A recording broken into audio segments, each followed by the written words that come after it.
You strike me as being way too knowledgeable about what's going on in politics not to dabble again. Do you think you'll dabble again?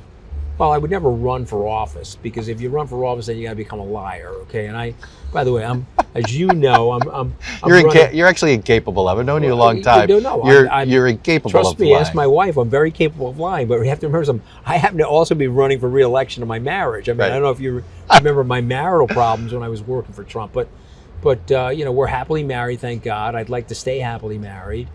But if you said to me, as I get a little older, if there's a candidate who's won an office and they ask me for help, I'd be willing to do that. Sure, I'm open-minded to that. I don't see myself running for office. Give me two Republicans or two Democrats that you think you could support in 2028. Well, I think Newsom, I don't know if I have two Democrats because I am a Republican, but I like Newsom. I like what Newsom is doing. I've spent a lot of time with Gavin. I did his podcast.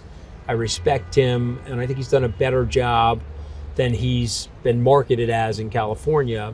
And so I think California brand politically is a hard brand for him to get out from under. There's no question. The Republicans have done a masterful job of slaying California, and he didn't rebut it. Look, I'm a skeptic that a San Francisco Democrat can carry the state of Michigan. He's the fourth largest economy in the world, okay? And so he may not be able to do that, but I think he is probably, if I were them, he would be the type of person I would want in the mix. Right. Maybe it'll be a younger guy. Maybe there's an Obama out there or a Bill Clinton out there that I don't see. I'm not a Democrat. Yeah. On the Republican side, I think it's very, very tough because these guys have become slaves to Donald Trump. They all hate him. Don't you think it's going to? I agree. Don't you think if Democrats sweep in 26? Yeah. Do you start to see a lot more Republicans break from Trump? They're already starting to break from him. The Trump era is ending. Yeah, okay? we're in the coda. He knows that. That's why he's acting crazier and crazier. Trust me, he's going to grow up like a Roman candle. He's not going to go out quietly. Wait till after the midterms. One of my favorite movie lines: "Everything ends badly, or else it wouldn't end." Right, exactly. He's going to make it end badly. Trust me, because that's his personality. Right. He wouldn't want it any other way. And I said to you before we started the cameras, and you agreed with this, that he is the type of person that would like the Republicans to lose, so he could say, "You were nothing without me, and now you're nothing again." He'd love to be the last Republican ever to be elected president of the United States. We agree with that. But I like Charlie Baker. He's running the NCAA now. Was the Massachusetts governor. Almost as difficult of a job as managing Congress. Right. Says he's not going to run, but he would be a very formidable candidate. He's articulate. Did a great job running the state. He was in a Democratic state as a Republican governor and had a 70% approval rating. So he's a guy I would like. I think Rand Paul's going to run. He's impressed me with his opposition on the tariffs. Interesting. And he's impressed me. Cruz will run. I think he's been too much of a sick fan and a weather vane. I will stipulate this to you, though. Okay, and I want you to hold me to this, okay? Yeah.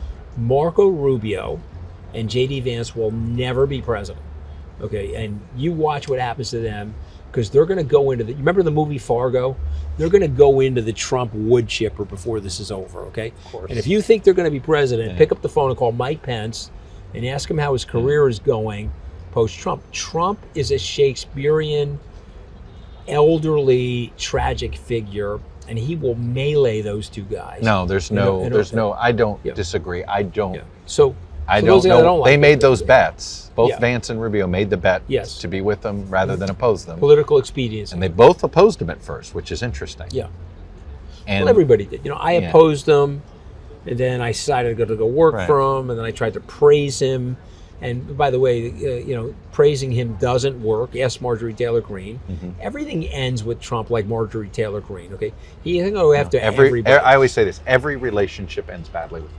No question. And everybody dislikes him. If you're in his inner circle, you don't like the person. Okay, you'll pretend for the camera, you'll pretend to your staff that you like him, but you're telling your wife this guy blows. And there's a cycle. I've always said there's a shelf life of being in the Trump inner circle. In his business life, it was about 6 years.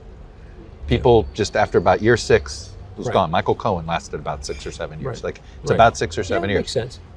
Burns everybody out. There's a reason why there's an entirely new team around him for the second term. That's the most fascinating thing about him, though. Despite burning people, there's always a willing participant to get on the Trump merry-go-round.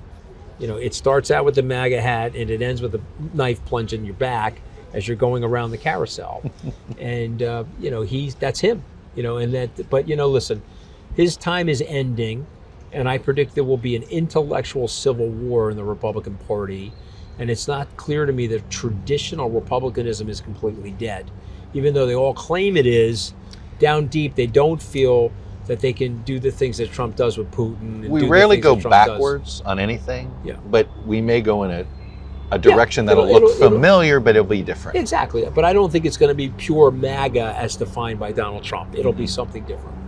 Are we going to be hit with a recession? So we're in a recession. You know, remember this. You know, there are lies, there are damn lies, and there are statistics, and the government can make the statistics look any way you want. If you look at those numbers I suggested to you about affordability and the upside down numbers for more than half of the American people, we're in a classic deconsumptive recession. Now, you don't see the data at the top end because we have this fueling cycle going on with AI, right? Capital is going into AI, lending is going to the big AI participants, and it's improving productivity at the top end. You know, if I was going to be a real smart aleck, I'd say it's in a K, right? Yeah. We're in a K economy. Right, it's the K. The K economy. Right. But the K is a very thin line of the up, and there's a very thick line on the lower part of the K. And so we have to fix that, and we can fix that. But one of the things that's going to have to go are these tariffs. You know, and by the way, the Supreme Court may fix it for us. We'll have to see what they say. No, the irony is the Supreme Court could bail him out of his Right. economic problems, but he's going to probably